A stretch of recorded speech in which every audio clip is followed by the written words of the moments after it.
Hello and welcome to the Learning Love Podcast. I'm Dr. Mark Hicks, author of the book Learning Love. It is possible to build the healthy, happy, thriving relationships you have always wanted. So let's spend some time learning love.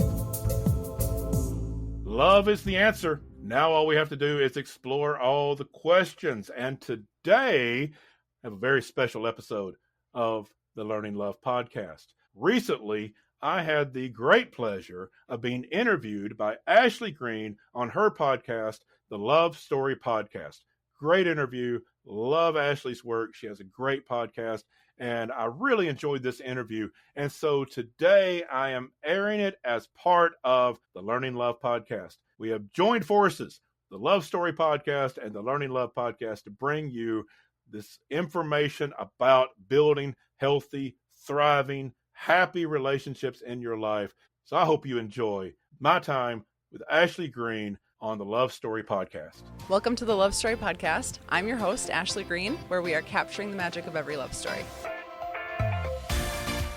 Thank you for coming on the Love Story Podcast. I'm Ashley Green. I'm the host, and we have Mark Hicks in the podcast studio today. So Mark, give us kind of a little background about why do we care about you on the Love Story Podcast?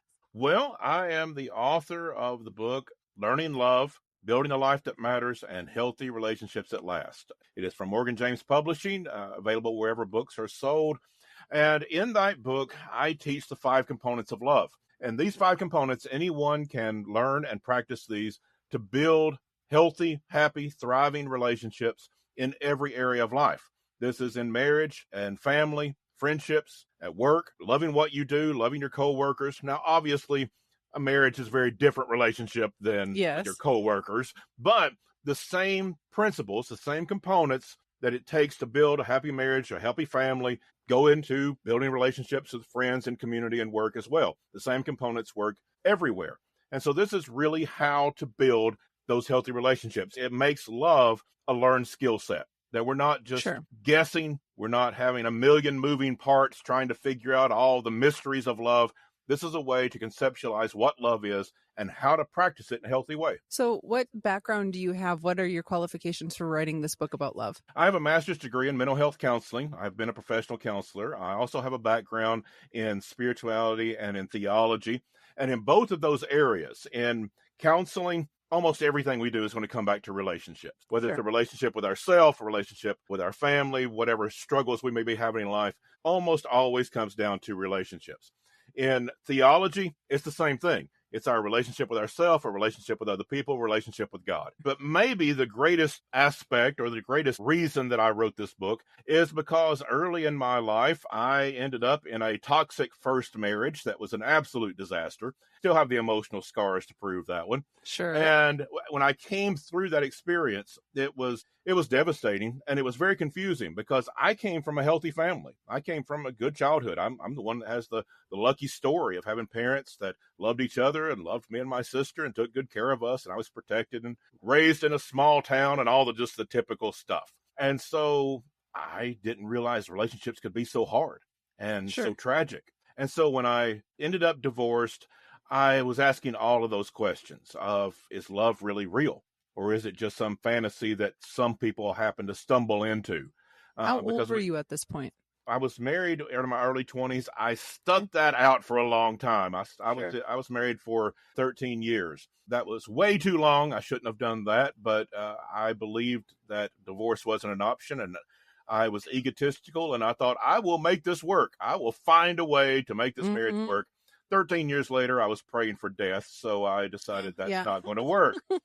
And so I was in my mid-30s when I'm asking these questions of, is this even real? Is love even possible? And I'm making a living at this point as a counselor and as a minister in various capacities. And so I'm dealing with these questions on a psychological level, on a theological level, but also on a personal level. If love even exists, if love is really possible, if healthy relationships can really work, how do we do that? And so it was through that personal journey and also my background in theology and psychology that I came to this understanding that love really is real. It is possible. And it is something that we can practice. It can be a learned skill set. And I'm happy to say that over time, some of those wounds did heal. I am remarried. I'm blissfully happy. Nothing is perfect, of course. I don't want to claim Right. perfection, but we have a great relationship and I'm very happy. And I have said many times, I've had a bad marriage and a good marriage, and good is better. And so we need to learn how to do that. We need to practice that and learn how that is done. So taking that personal experience of like the tragic failed, I can say for my personal experience, I'm a tragic empath in that way where it's like, I understand why you are the way that you are. And so you almost like allow that person to behave a certain way because I understand why you are this way. So I can make exceptions for you and just wait for you to catch up. When you're talking about this Learning Love book, is it like broad strokes overview, or do you go into some of those like, okay, this is how you're abusing yourself in your relationships and things like that? Yeah, I go into detail on all that. In each of the 5 components, I break it down to not only what those components are, but how we live them out and how we deal with the aspect of how we love ourselves. That is a vastly important component of love. But also, how do we deal with these dysfunctional relationships? How do we deal with the struggles of, yes, we do allow people to be who they are. We do have to allow that there are flaws in every relationship. There's flaws in every person. We're not always going to get it right, and we have to learn how to deal with that. Forgiveness is always a part of that. And yet, there's a line. No one was put on this earth to be abused. And so I state in my book, some relationships do not need to continue. Some of them have to end. And sometimes people are surprised I say that because they think because I'm writing a book about love and relationships that I'm just going to talk about bubblegum and butterflies and everything's sweet and beautiful and all that. No, the reality is if we want to have healthy relationships, we have to make room for them. And that means we have to sometimes end or limit these unhealthy relationships. Hopefully we can change them. We can do some healthy things. And I talk about that in the book as well, of how to go about being a healthy person and hopefully bringing about some changes. But when it can't, there has to be limits, there has to be boundaries, and sometimes those relationships have to end. And so, as you were saying, it's very good to be able to see a person and say, I get how you are, and I'm going to make accommodations for that. And we do absolutely have to do that, but only to align.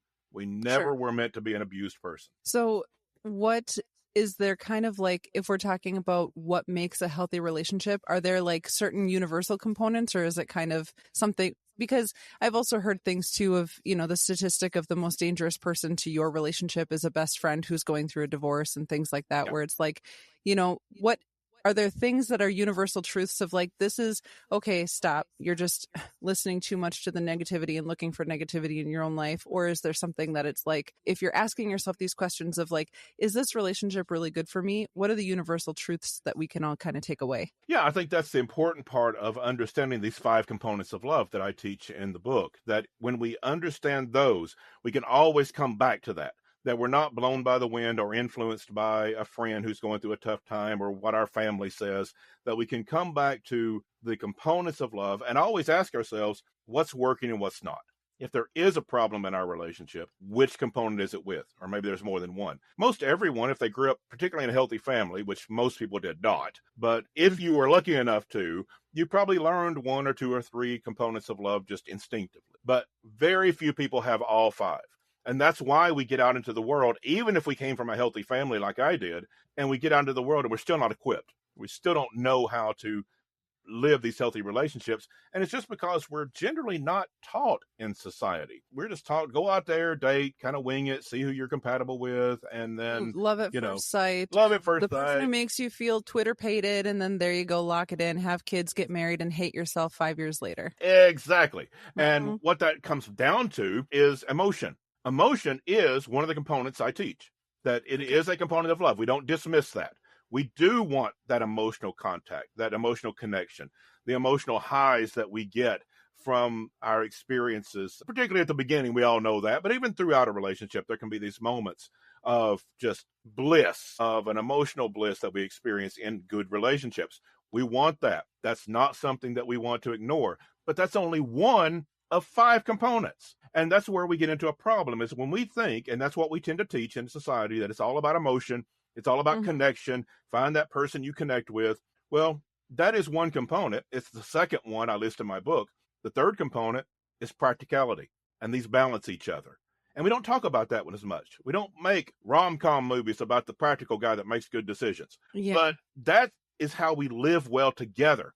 You may have heard someone say, well, I love them, but I can't live with them. Mm-hmm. Those are people that have done very well with the emotional side of love, the component of love that is, what I list as the second one, emotion. But the third component of love, practicality, that's where they failed because they haven't lived well together. And this is things like, if you're a married couple, how do you deal with finances? What are your parenting decisions? Things like dealing with your mental health, because depression, anxiety, they take a terrible toll on people. They also take a toll on your relationships. And those are treatable conditions. And so it becomes a practical matter of, are you taking care of yourself?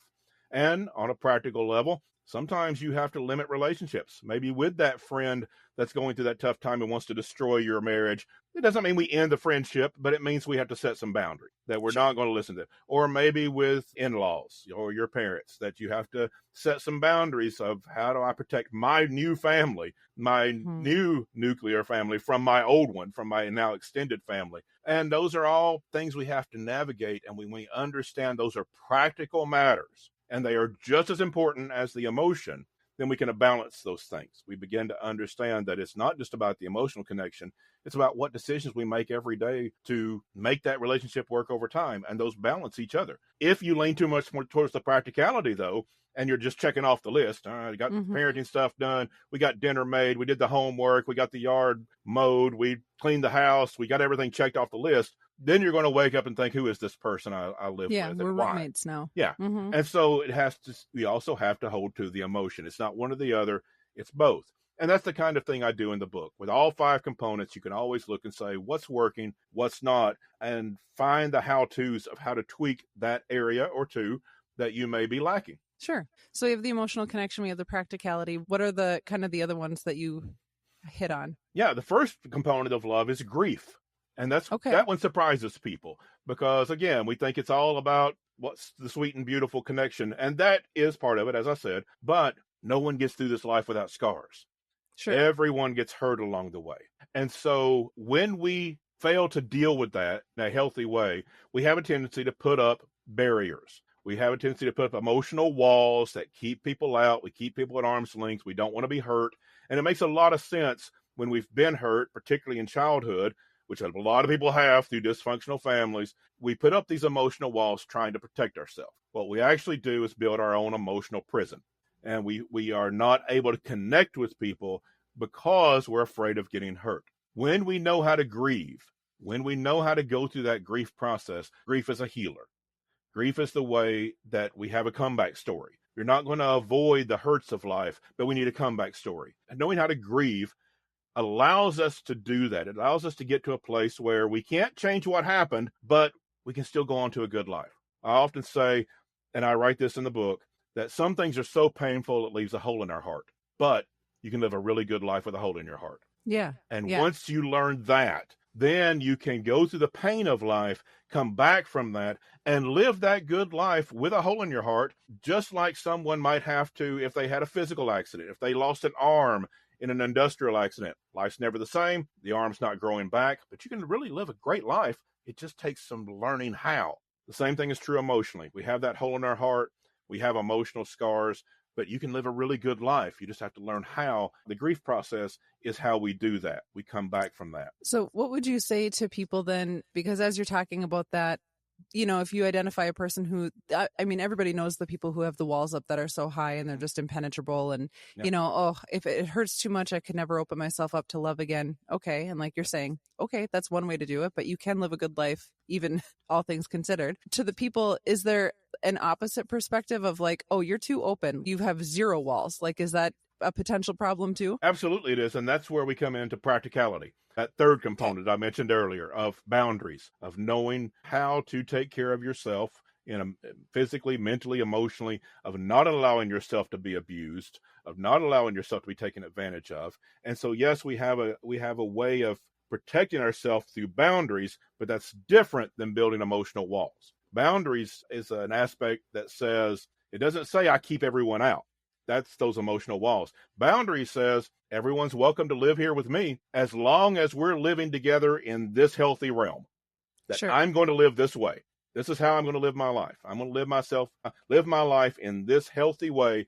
And if you want to live that way with me, you're welcome. If not, you're choosing to leave. And so it's not that you're keeping people out, you're allowing people to not be in your life because they're choosing to live a different life than the healthy one you choose to. That's the difference between boundaries and emotional walls. So grief, we have to overcome the emotional walls. Then we come to the emotion that I mentioned earlier. We have those connections. Third component is the practicality. We still have boundaries. Doesn't keep people out. It just allows them to leave if they're not going to live that healthy life. And we live together. We live together well. And one of the things that brings that together, all of those together so far, is the fourth component, which is acceptance. And this is twofold. As we mentioned earlier, you have to accept other people within limits, not abuse, but we have to accept flaws. But more importantly, you have to accept yourself. You cannot love other people more than you love yourself. Brene Brown's done some great research and writing on this. Other people have as well. You cannot love other people more than you love yourself. That's the limit. You have to love yourself first. And a lot of people, they wonder, well, I've come through the tough times of life and I think I've grieved through them and we've had an emotional connection and we're living life pretty well. What's wrong? Very often it's because we're not really loving ourselves. We're trying to love our family, our friends. We're trying to love what we do for a living. We're trying to love all these things and we aren't really loving ourselves. And that doesn't work because love is not a commodity like money. If you need more money, you can get a second job. You can borrow from a friend or from a bank. Love is organic. It has to be grown within us. So you can't give more away than you have growing within you. And that begins with loving yourself, accepting who you are, accepting the journey that you're on. Loving yourself is an absolutely vital component. And you can't love other people more than that. That will be your limit. So if you want to love your spouse, your family, your friends more than you are currently love them, if you want to have more love in your life, love yourself more.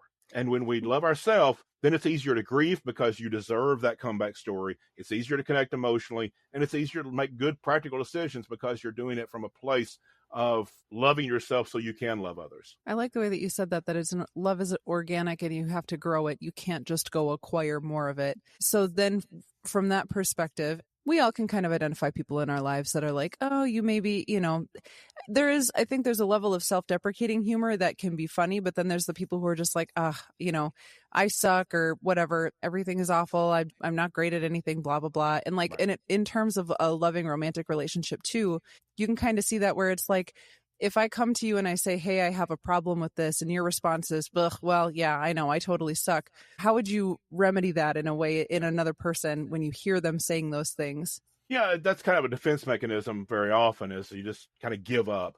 But the thing is, if you love yourself, it's easier to take criticism because it's not about who you are. It's about what you did. And so if somebody comes to you, you love yourself fully. That doesn't mean we're perfect in all of our actions. We're human. We make mistakes. But we love ourselves fully. Somebody comes to you and says, hey, you kind of messed that up. Then you can look at it and say, yeah, I kind of messed that up. I'll change that.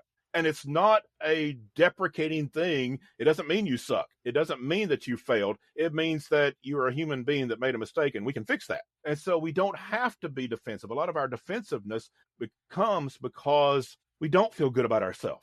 We're already beating ourselves up. We say such terrible things to ourselves. We spend the whole day just putting ourselves down. If we do a really great thing, we ignore it. But if we do something bad, we spend all day saying, how dumb was that? And we put ourselves down so much that we're just weary of it. And so then when somebody else comes along and says, hey, you messed that up, we're just exhausted already from how we talk to ourselves. If we stop that, and it's a habit, it will feel weird at first, but start talking good to yourself. It will feel weird. And the reason it does is because our brain has to form new neural pathways to talk nice to ourselves. We're so unaccustomed to doing it that our brain literally doesn't know how. And so you have to build new neural pathways in your brain to talk good to yourself instead of bad. And I know that sounds silly, but it's absolutely true. And you have to practice it. And so start talking nice to yourself. Start saying good things about yourself. And it'll take time and it will feel awkward at first, but everything feels awkward at first when you first start.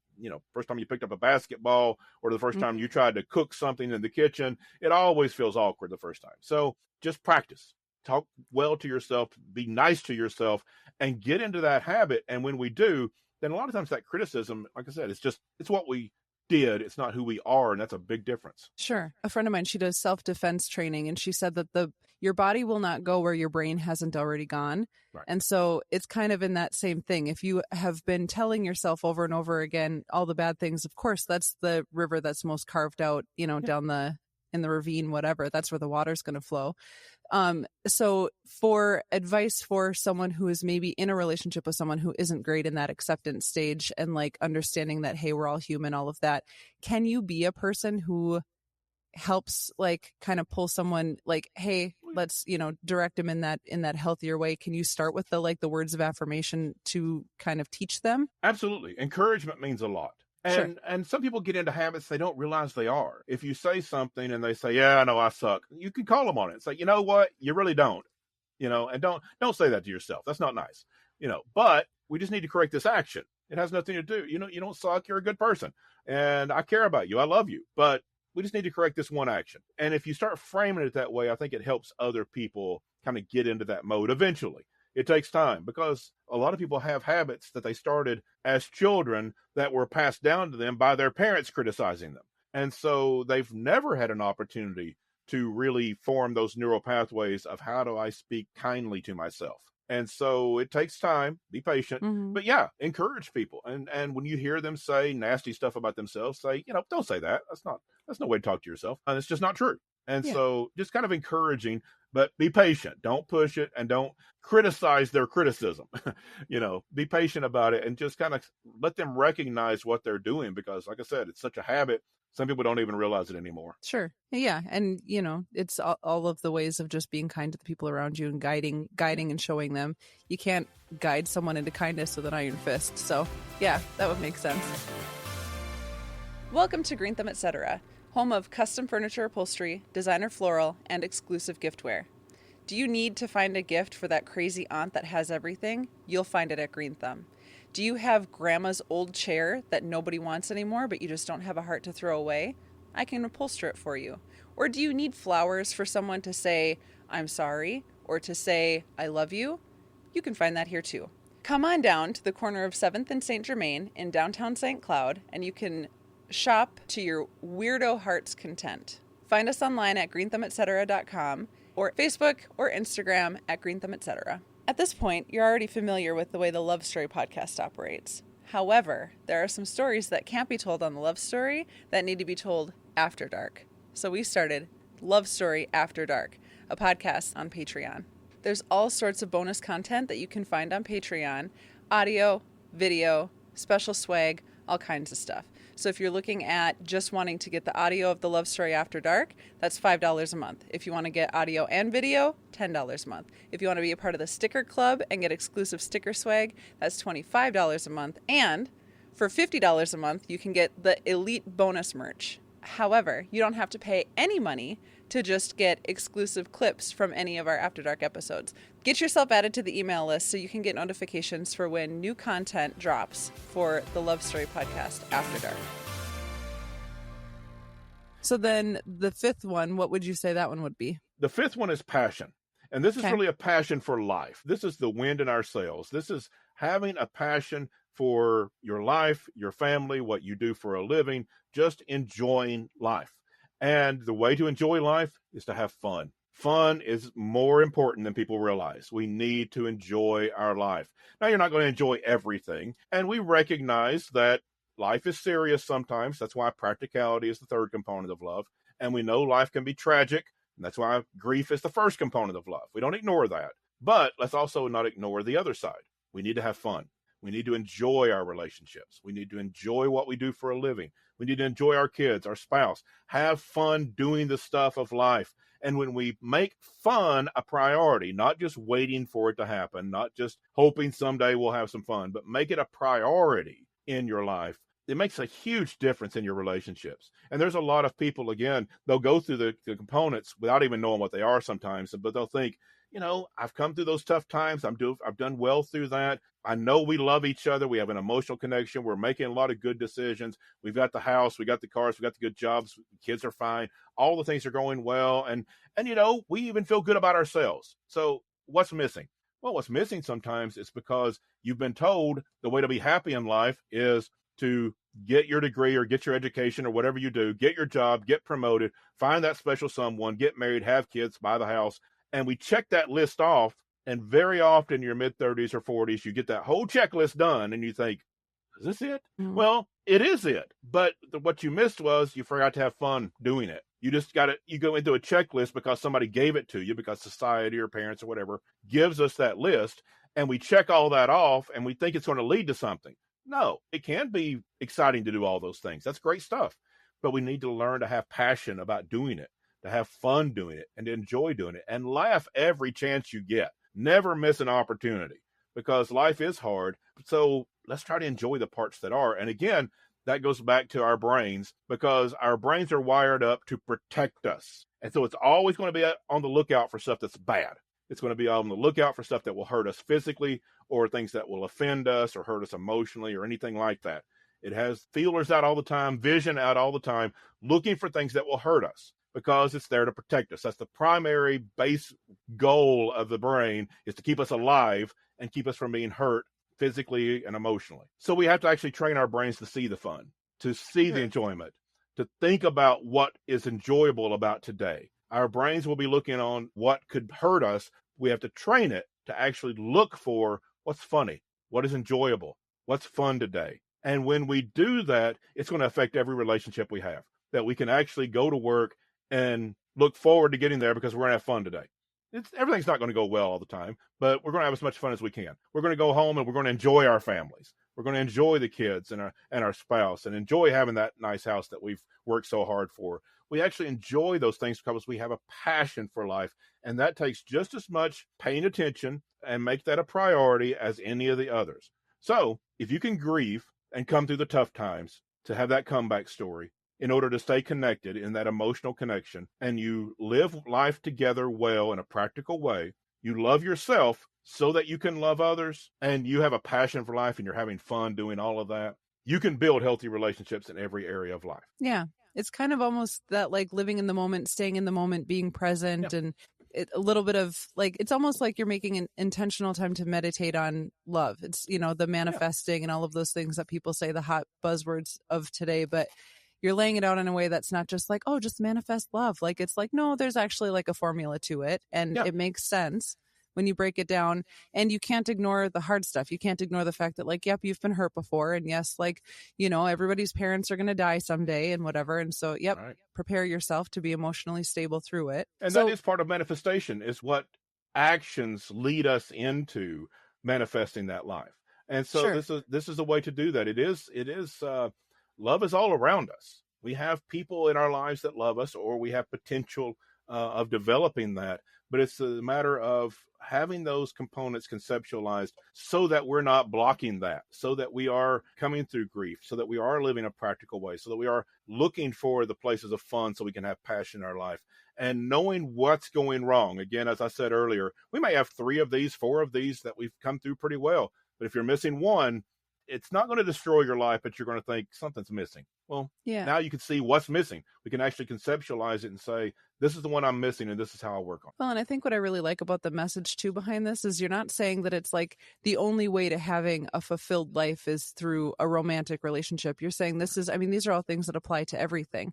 For the person who doesn't want to get out of bed in the morning, I get it that sometimes the world is a scary, hurtful place. But if you look for the passion and you are being practical about it, and you're allowing yourself to grieve, yesterday was a day, today we're going to have a better day, and just changing your mindset. Exactly. This is not a one size fits all. Everybody has to fit into the married with 2.3 children in the house in the suburbs. That's not it at all. If someone lives that life, bless them. I'm happy for them if that's what they want and they enjoy that. But your love, the love of your life, may be what you do for a living. Sure. If you're, I'm just making this up. Maybe you're a scientist and you are truly making a profound change in the world. That may be your love. You still are going to have those days where you're discouraged and you have to grieve.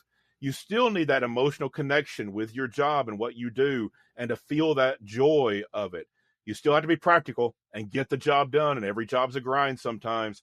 You have to love yourself because you can't really give to a job if you don't have anything to give. So you have to love yourself so that you are loving what you do and what you're contributing to the world. But you have to love yourself in order to do that. And finally, obviously, if you're going to contribute something big to the world through your job, you have to have a passion for it and you have to enjoy it. And so these components apply to anything you might love, of any life you may build. Most of the time in the book, I refer to family and marriage, but it can be applied to how we run corporate offices, how we build communities, how we build society. I really believe love is the answer. I say this all the time. Now we just have to explore all the questions. And so when we apply these components to the questions of life, how do we build a better office environment? How do we build a better family? How do we improve society? It is about love, and it's about applying these components of love in order to build that society, family, and office. What would your advice be to someone who, if you're looking at it from a relationship, from a practicality standpoint and from a passion standpoint and all of these things that you're talking about, how would you guide someone if they're saying, we've walked a path together for so long, talking romantic relationships, or I suppose this could be applied to in any way too, for someone who, if you are in your career, you're in your, trying to set boundaries with family, anything, I've done this life for a while, can't tell if it's bringing me joy anymore. Is there kind of if you refer back to all 5 things, you've hit the checklist, I've learned love, but now I just don't know, is this person or is this lifestyle really going to be aligning with me anymore? How do you say, I've done this path for a while and maybe now I'm going to go on to a different path? Yeah, we come to that place sometimes if relationships just aren't working. As I said earlier, some relationships have to end. That's why grief is the first component, because you're going to grieve that relationship. Even if it's a bad one, you've lost the dream of that relationship. We come to a place sometimes that we realize, I've been giving myself to a career that just is not me. This is not aligned with who I am. I'm just doing it for a paycheck and I need something different. We come to those places in life. And so my advice, and I do say this in the book, when you are at these crossroads, when you're dealing especially with grief issues or abuse issues or some of these major things, don't wing it. Get help. Talk to people that you trust. And that can be friends and family, but always remember your friends and family are emotionally involved and they don't always get the best advice because they're talking sometimes from the way that protects them. Your parents don't want you to quit your job because they're scared for you. And so they may not give the best advice, even if it is time for you to move on to a different career. So get professional help. Don't be afraid to get professional. Find a coach, find a therapist, find a counselor. Don't be afraid of that. Any stigma people have to that, with all due respect, is just wrong. But, let's look at it from a practical standpoint. You go to a doctor if you have a physical injury. You go to a dentist to fix your teeth if you have a toothache. You go to a mechanic if your car is not running well. We call plumbers, we call lawyers. I can go through a whole list of professionals that we depend on to help us in a particular area. Why would we do anything different when it comes to our mental health, our emotional health, and these major decisions of life, particularly when it comes to relationships? If we're at that place that we're thinking, this has not worked in a long time, or maybe never worked, but I'm just continually draining myself for it. Or maybe you're at a place that's saying, maybe we can make it work, but I don't know how. Get help. Find someone, a coach, a counselor, a therapist, and get that professional help from someone. There are lots of people out there that are available to give help in those areas and walk with you individually in your unique circumstance. But I promise you, if you go to a therapist or you go to a counselor and you say, I'm just to that place that I need to make a change and I'm not sure how, there is never going to be a counselor to say, wow, never heard that one before. Yeah, we're there. We all experience that. And so get the help. They know how to help you. I think that's the thing, because a person, if you're looking at a car or whatever, if you're talking about a mechanic, you think to yourself, but I live in this body. I've lived my life for how many years or whatever. So nobody is going to know me better than me. But you've learned a lot of your entire life is a lot of instincts based on trauma, essentially. Right. And it's a lot of choices that you've made based on generations of your parents that had a thought and they put something down on you. Yeah, you might be thinking to yourself, I have all the answers for this body and this mind, but like a mechanic who's maybe never worked on, if you think to yourself, yeah, but you've never worked on my car. Yeah, but I've worked on a Ford Taurus before. So exactly. I can figure it out. There's nothing new underneath this hood. Yeah. I know the answer. That's a great analogy. I love that. I'll probably steal that at some point. That really does sum it up. Because yeah, exactly. And the thing is, don't be so sure you know yourself, because very often if you ask somebody, if you really push them and say, why are you doing this? Particularly if it's something that's not working for them. very many people are going to say, well, that's just the way I was raised. Mm-hmm. That's a terrible reason to do anything. Mm-hmm. That's not a reason. That's just telling us how you were raised. That's not a reason why you're doing this. But people just instinctively do these things, and that goes to show you really don't know yourself. You don't know why you're doing it. You have no idea why you're doing what you're doing or why you're making the decisions you made. If you're basing it on, what your friends are doing or what your family did or generations of what your family has done, if that's the reason you're doing it, then you don't really have a reason. You're just following that group, and that's not a reason. And so when we go into therapy, we begin to understand there are actual reasons to do things, and we can make choices, and it doesn't have to be just what our family did.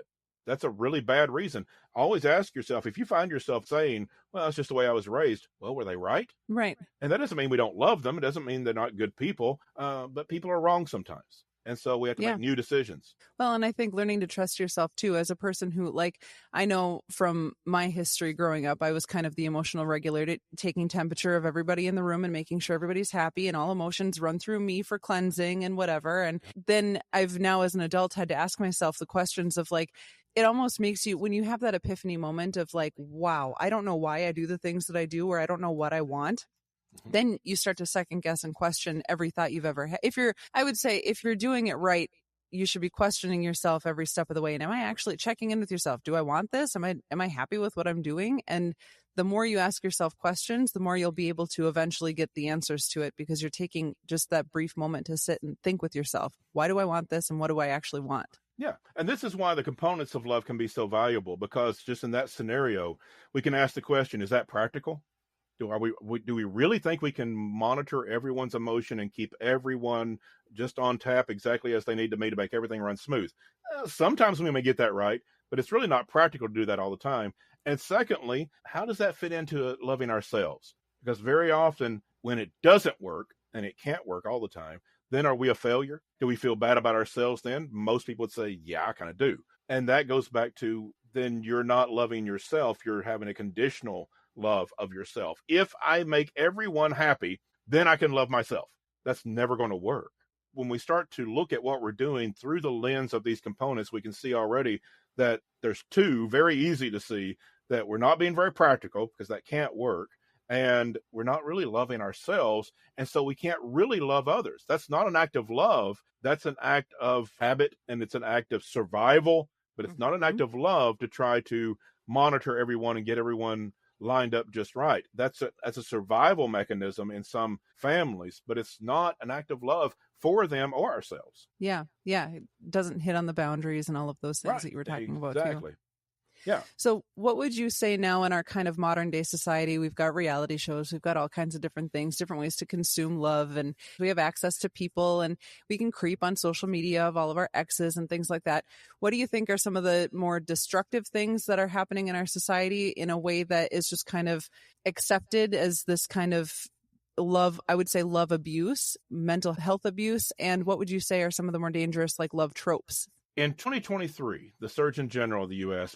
Put out a report talking about the epidemic of loneliness, and he called it a public health crisis. And I think that is the most dangerous thing that we really deal with now, is that we do have, as you said, so many contacts with so many people through social media, through jobs, through all these things. We have so many people in our life. There's no shortage of contact with people, and yet we are the loneliest we've ever been as a society, and it's running rampant. This is, like I say, it's a public health crisis. This is not just a few people or a one generation not doing well. It is across the board public health crisis, because we are lonely. And so we have substituted contact, or as you said, we can bring in the visions of love through reality television, which is not really reality, but, we consume a lot of love type entertainment, and we see a lot of people on social media, and we have a lot of interaction, but we're not really connecting. And that's why it's so important to know what love is, that it's more than, it's not something that we can just consume. We can't just kind of get it around us and have that satisfy us. It can be entertaining. I'm not going to criticize those shows. If you find it entertaining, good. That's great. I don't criticize social media. Obviously, there's some dangers to it, but if you enjoy that, keep it healthy, enjoy it. There's a lot of good things to it. But are we really making connections? Are we really having real relationships? And that's why understanding what love is and how to practice it is so important. The danger is we just assume if we're around it, it must just happen, that it's just magic. And it's not. It is a practice. This idea that love is magic, that it just happens instinctively, that we all just know how. No, we don't. We learned it even as children. It's sort of like learning to walk. You learned it before you remember learning it, but you still learned it. There were still people there helping you, and it was still, trying and failing. And before we learned to walk, we just don't remember that. The same is true with love. If you came from a healthy family, you may have learned a lot of it without even remembering you learned it, but you still learned it. The good news there is if you did not come from a healthy family and you learned nothing about love, you can still learn it because it's a learnable quality, that there is a skill set to it. And so I think the biggest danger we face is that we are just lonely, and we've made consumption of love type things and materials and all that we see on screens a substitute for understanding what love is and how to practice it. Well, it's a lot less scary when you think about it. And when you apply it to the terms of the ways to learn love too, it kind of bypasses the grief entirely and doesn't allow you to accept the fact that, yeah, it hurts. And yes, like sometimes being rejected. And we are all kind of sharing this. What I love about social media and about, your Instagrams and who you follow and all of that kind of stuff. It's like we are all sharing this universal experience of betrayal and shame and embarrassment and being awkward and all of these things. But I think when people assign a label to themselves of I'm just awkward, and then they go through kind of like you're talking about with like the pathways, the neurological pathways in your brain. Yeah. If everything that you've done is told yourself that you're awkward or told yourself that you have ADHD or whatever, and you've given yourself this label and you've embraced this label, then you are not allowing yourself to move past the grief and into the acceptance and into the self-love and the boundaries and all of these things that you're talking about. Exactly. So it's right. Almost like this label culture is kind of entirely disregarding how to learn love, essentially. Yeah, we buy into the labels and then we don't learn how to love. If we love ourselves, we're not going to label ourselves that way. If we learn to love ourselves, we're going to realize that label was wrong the whole time, and that we can grieve that. We can say, well, kind of wasted a lot of years of my life believing that lie about me, but allowing myself to believe that, but I can grieve that. I can go on. Is there an emotional scar there, a sadness that I lived with that for so long, or that was placed on me by my family, my parents telling me I was this way or that way? Yeah, there's a grief to that. But as we grieve that, we heal from that. We may have that hole in our heart, but we can live a really good life with a hole in our heart. And we learn to love ourselves so that if other people come along and say, well, you're pretty awkward. Well, yeah, that's your opinion. We don't have to buy into all that. Or even if I am, so, yeah. So what? That's not anything that I have to feel bad about myself for. And we're all on this journey. If there's some things that we can improve if we want to, there's some things that we can just accept. Some people, maybe they are awkward. So what? That's just a personality trait. It can be charming. And so as we learn to love ourselves and we learn to grieve, those two components come together in order to get past a lot of that stuff of these labels we've had put on ourselves, or we've adopted, or that we put on ourselves somehow. I'm kind of convinced that even if we think we put it on ourselves, somebody else probably in our family gave it to us and we accepted it. And so don't beat yourself up. Yeah. Learn to grieve. Get some help if it's something that's really holding you back. Get some help for that. Get some counseling. Overcome that, grieve that, and learn to love yourself more so that those labels don't define you. I really appreciate having just this alternate perspective of conversations, and it makes my brain tingle from just having this like high level when you're talking to somebody who knows their stuff and you're like, ooh, I'm learning. I can feel the neural pathways in my brain making connections. So thank you so much for that. We're kind of right at our 45-minute time here. So before I send you off, where can we hear more from you? And hit us again with the name of your book and where we can find it when it comes out. The name of my book is Learning Love, Building a Life That Matters, and Healthy Relationships That Last. You can go to my website, markahicks.com. Make sure you get my middle initial in there. My last name is Hicks, markahicks.com. And there's easy links to my book. You can find the other things that's going on in my life. I do have a podcast, the Learning Love podcast. It's available on all platforms.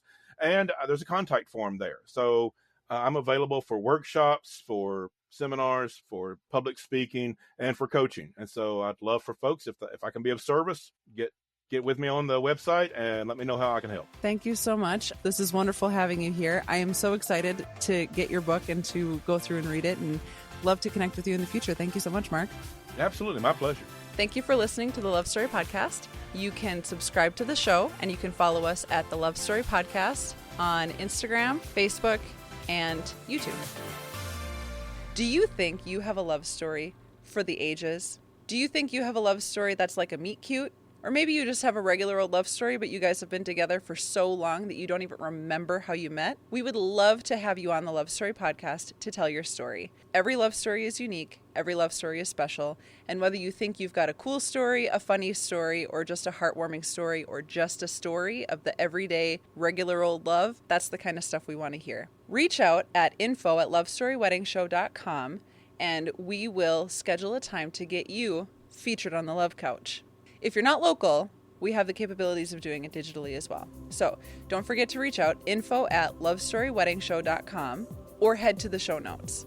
So thank you so much to Ashley for allowing me to share my thoughts on how we build these healthy relationships, happy, thriving relationships that we're all looking for. I hope, as always, you'll go to my website, markahicks.com, find all the good stuff there, including some easy links to buy my book, Learning Love, Building a Life That Matters, and Healthy Relationships That Last. Thank you, as always, to my fabulous producer, Abby Graves of Abby Graves Production, and thank you to all of you for listening. Until next week, love well, everyone.